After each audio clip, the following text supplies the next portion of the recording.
Overhead budget. Bennett Company expects to produce 2,030 units in January that will require 8,120 hours of direct labor and 2,210 units in February, which will require 8,840 hours of direct labor. Bennett budgets $10 per unit for variable manufacturing overhead, $2,100 per month for depreciation, and $78,460 per month for other fixed manufacturing overhead costs. Prepare Bennett's manufacturing overhead budget for January and February, including the predetermined overhead allocation rate using direct labor hours as the allocation base. So we can come down into our manufacturing overhead budget.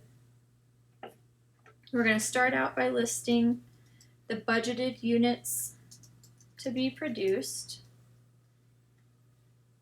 and then we'll multiply that by the variable overhead cost per unit, and that's going to give us budgeted variable overhead. So let's just start with that, and then we'll come back and continue down these rows. So budgeted units to be produced, 2,030 in January, 2,210 in February, and the variable cost, overhead cost per unit was $10. And so we can multiply our 10 times the number of units for 20,300 and 22,100. Next, we'll include budgeted fixed overhead, and that includes depreciation as well as other fixed overhead. I'm going to indent these.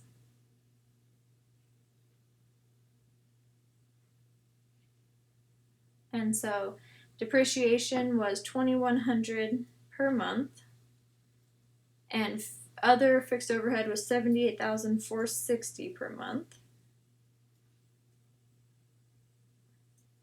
And so now that we have variable and fixed, well, actually, before we get there, we should calculate the total fixed overhead.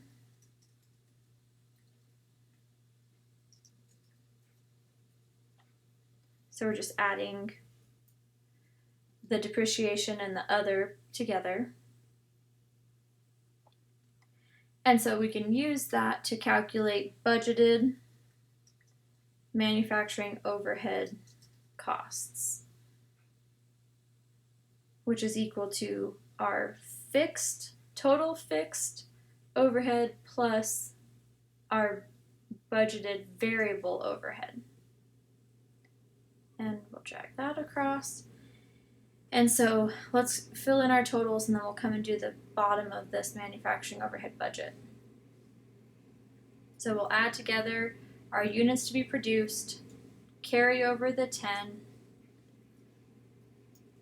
Oops, I didn't mean to add those, I meant to multiply those.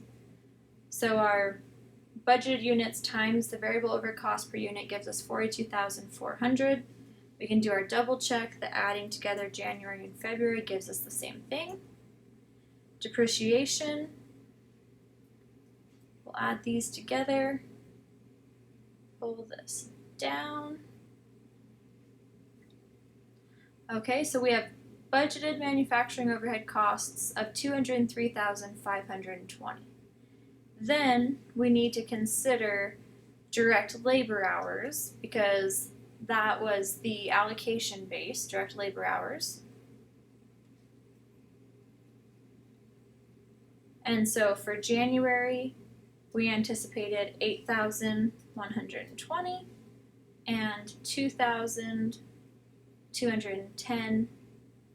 Oh, I'm sorry, that's units. 8,840 hours of direct labor for February, for a total of 16,960.